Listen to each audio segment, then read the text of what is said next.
আসসালামু আলাইকুম সবাইকে। আমরা অনেক দিন পরে একটা রড আর থিন করব। বন্ধু ধরো, এটা লেন্থ মাপি। রড আর থিনটা এসএস দিয়ে আমরা করতেছি। বিএমডিসি অনুযায়ী এটা 10 ফুট লেন্থ হলে হবে, কিন্তু এটা 12 ফুট আছে।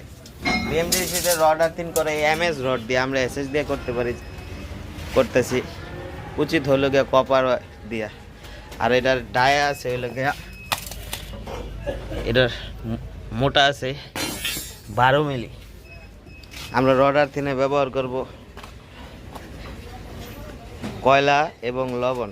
লবণ এখানে 8 কেজি আছে, আমরা 4 কেজি দেবো, আর অন্যান্যটাই ভাগ করে দেবো লবণ।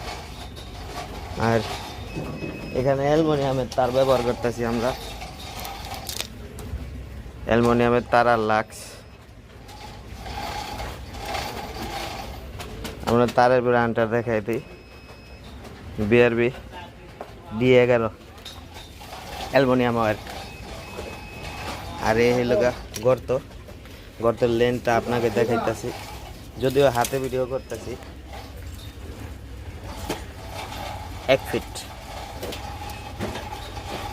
20 ইঞ্চি 1 ফিট। এটা 1 ফিট করলে হইব, কিন্তু আশেপাশে ময়লা হয়েছিল, এই কারণে এটা আমরা এই দেওয়ালের ভিতরটা ঢুকাবো, প্রবেশ করবো দিকে একটা ডিল করে আমরা নিউট্রালে সংযোগ দিব, জেনারেটর নিউট্রালে ব্যালেন্স করার জন্য। এই যে নিউট্রাল, এদিক দিয়ে তারটা প্রবেশ করবো।